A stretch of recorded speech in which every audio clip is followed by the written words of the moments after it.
Hello students, good morning to all of you. मेरा नाम Ravindra Kumar Yadav. Ideal Smart Classes में आपका स्वागत है। तो स्टूडेंट्स, पिछले वीडियो में हम लोग जान चुके थे, नंबर के कुछ पॉइंट्स जान चुके थे। नंबर कितने प्रकार के होते हैं, नंबर किसे कहते हैं, ये जान चुके थे। अब हम लोग को जानना है, इसमें प्राकृतिक संख्या और पूर्ण संख्या को हम लोग जान चुके थे। अब इससे आगे का टॉपिक आज चलेगा सम संख्या।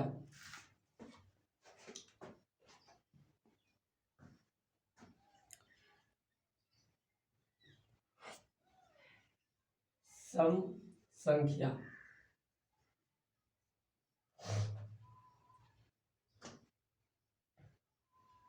आज हम लोग सम संख्या के बारे में जानेंगे कि सम संख्या है क्या। चलिए परिभाषा के साथ जानते हैं। सम संख्या वह संख्या है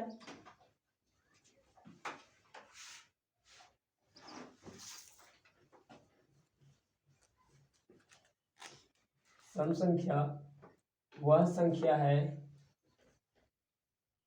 जो दो से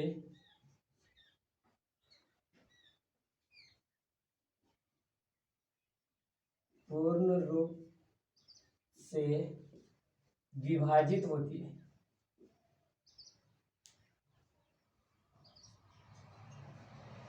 विभाजित होती है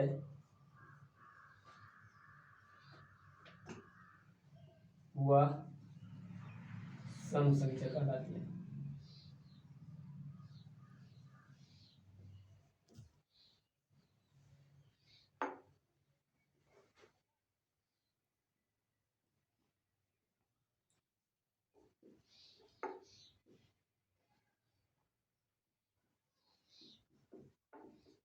जैसे 2, 4, 6, 8। सम संख्या का परिभाषा क्या है कि सम संख्या वह संख्या है जो दो से पूर्ण रूप से विभाजित होती है, वह संख्या सम संख्या कहलाती है। ठीक है। अब हम लोग जानते हैं विषम संख्या।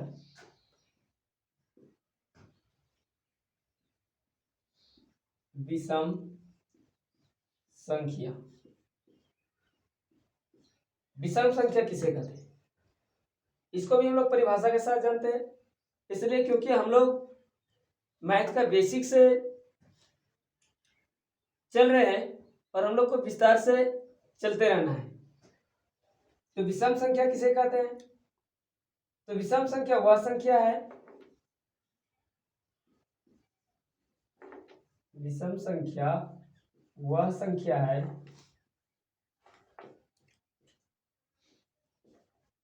जो दो से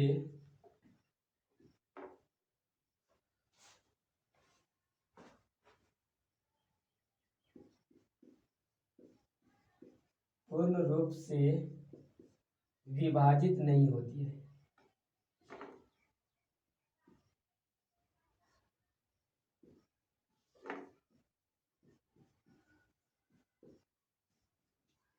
वह विषम संख्या कहलाती है।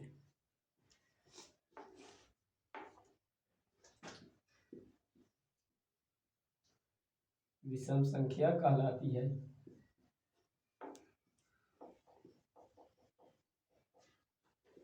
जैसे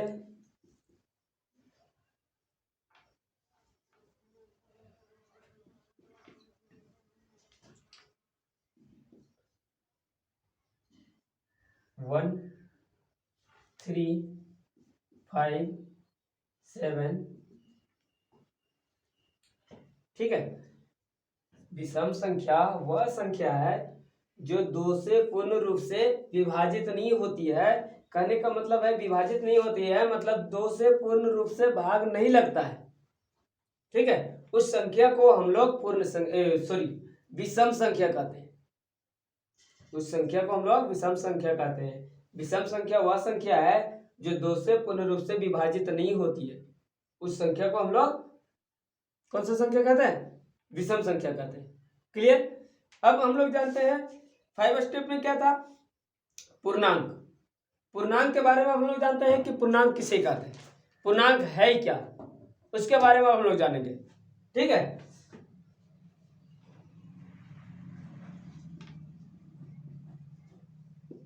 पूर्णांक संख्या, पूर्णांक संख्या क्या है, किसे कहते हैं, अब हम लोग को उसके बारे में जानना है।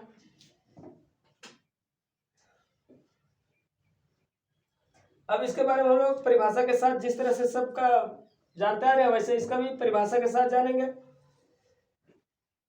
एक पूर्णांक संख्या, इसका परिभाषा है एक पूर्णांक संख्या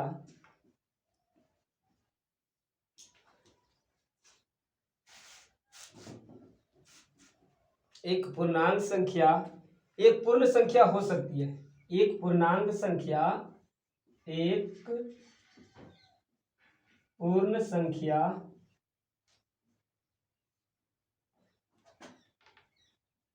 हो सकती है। पूर्णांक संख्या के बारे में हम लोग जान चुके हैं कि पूर्णांक संख्या किसे कहते हैं, पूर्ण संख्या किसे कहते हैं, उसके बारे में हम लोग जान चुके हैं। ठीक है, तो पूर्ण संख्या का डिफिनेशन फिर से एक बार मैं बताना चाहता हूं, इसलिए क्योंकि पूर्णांक संख्या में हम लोग को पूर्ण संख्या से ही मिलजुल रहा है। ठीक है, इसलिए इसको हम लोग पूर्णांक संख्या कहते हैं। तो पूर्ण संख्या वह संख्या जो 0 से शुरू होती है।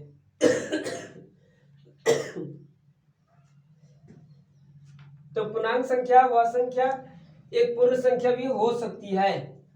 ठीक है, जो धनात्मक या ऋणात्मक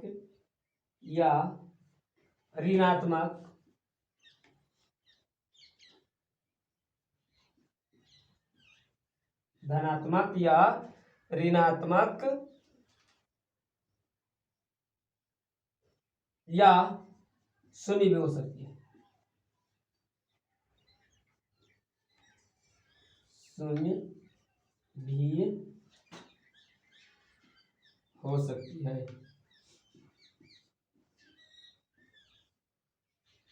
ठीक है, पूर्णांक संख्या वह पूर्णांक संख्या एक पूर्णांक संख्या एक पूर्ण संख्या। ठीक है, एक पूर्णांक संख्या एक पूर्ण संख्या हो सकती है जो धनात्मक या ऋणात्मक या शून्य भी हो सकती है। ठीक है, जैसे 1 2 -1 -2 0।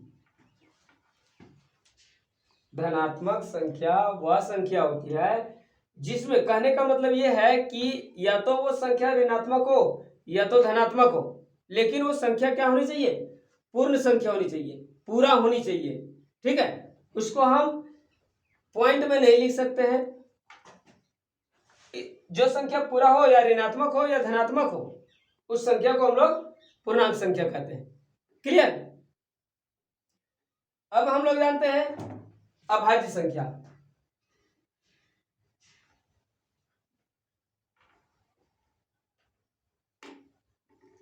अभाज्य संख्या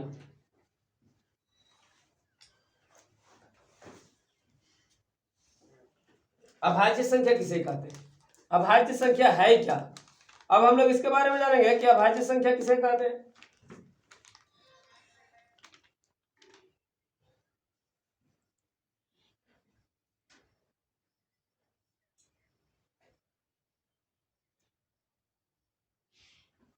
अभाज्य संख्या वह संख्या है, अभाज्य संख्या वह संख्या है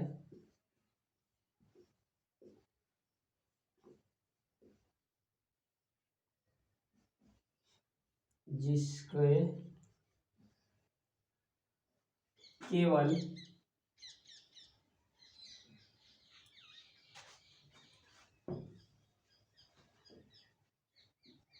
केवल दो ही गुणनखंड है, जिसका केवल दो ही गुणनखंड है,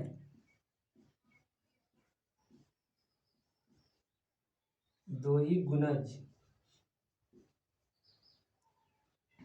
जिसके केवल दो ही गुणज है वह अभाज्य संख्या है।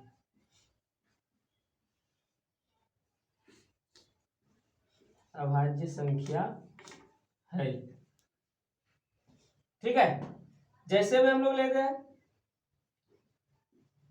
कहने का मतलब यह है स्टूडेंट्स कि अभाज्य संख्या वह संख्या को हम लोग कहते हैं जिसमें केवल दो ही गुणज होता है। अब वो दो गुणज कौन कौन से हैं उसको हम लोग जानते हैं। एक वन, एक उसका गुणज वन है और दूसरा है स्वयं संख्या, जिस संख्या का गुणज है। जैसे हम लोग लेते हैं थ्री, टू को लेते हैं पहले।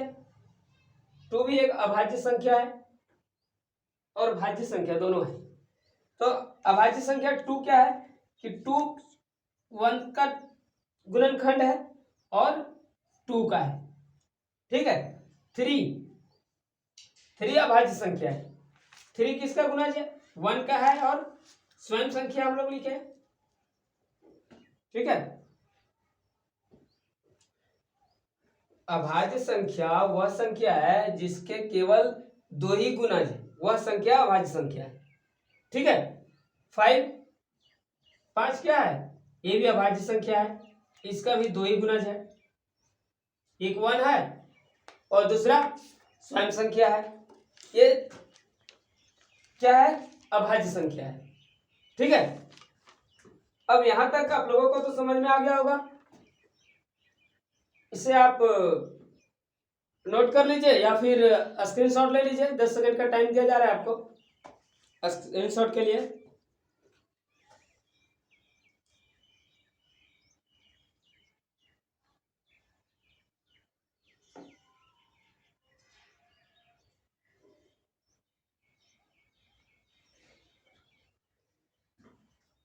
अब मुझे लगता है कि आप लोगों ने स्क्रीनशॉट ले ही लिया होगा, इसलिए अब इसको मिटाया जाता है। अब आगे की चर्चा करेंगे हम लोग।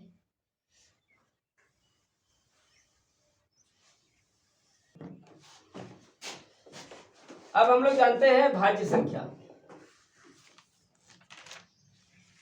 अब हम लोग जानेंगे भाज्य संख्या।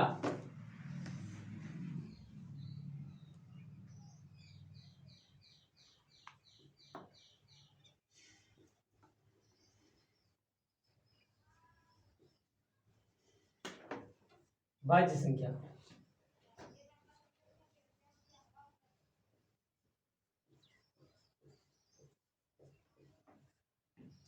भाज्य संख्या वह संख्या है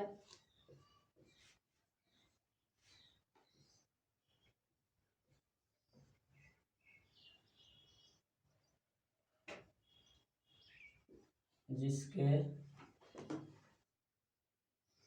दो से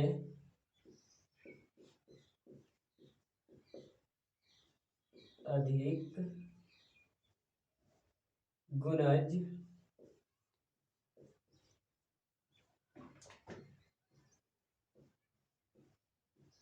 होते हैं वह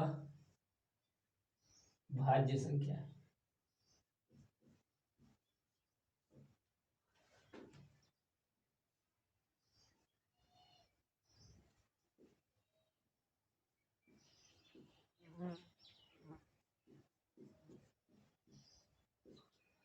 भाज्य संख्या वह संख्या है जिसके दो से अधिक गुणज होते हैं, वह भाज्य संख्या है, ठीक है। अब हम लोग जानते हैं भाज्य संख्या है कौन कौन। फोर, फोर का गुणनखंड वन भी है, टू भी है और फोर भी है, ठीक है। लेते हैं सिक्स, वन, टू, थ्री और सिक्स, ठीक है। तो इस तरह से नाइन भी क्या है? नाइन एक विषम संख्या भी है, लेकिन ये कौन सा संख्या है? भाज्य संख्या है, इसलिए क्योंकि वन, थ्री, नाइन इसका टू से ज्यादा गुणज है, दो से इसका ज्यादा गुणज है, इसमें कहने का मतलब यह है स्टूडेंट्स कि जिस नंबर में दो नंबरों से ज्यादा जिसमें भाग लगे उस संख्या को हम लोग भाज्य संख्या कहते हैं। ठीक है, जिस संख्या में दो संख्या से ज्यादा संख्या में भाग लगे उस संख्या को हम लोग भाज्य संख्या कहते हैं, जिसका गुणज दो से अधिक हो। ठीक है, तो ये अब भाज्य संख्या तक आप लोगों को समझ में आ गया होगा दोस्तों। इसलिए आज का क्लास से यही मैथ का समाप्त होता है, और इसे भी आप डाउनलोड कर लीजिए, नोट कर लीजिए, और नहीं तो फिर स्क्रीनशॉट कर लीजिए। और अगर मेरे वीडियो अगर आप लोगों को अच्छा लगा होगा तो लाइक, सब्सक्राइब और शेयर जरूर करें, और मेरे इस आइडिया स्मार्ट क्लासेस में जुड़े रहें, जिससे हम लोग को बेहद जानकारी प्राप्त होते रहेगी निःशुल्क। Thank you students.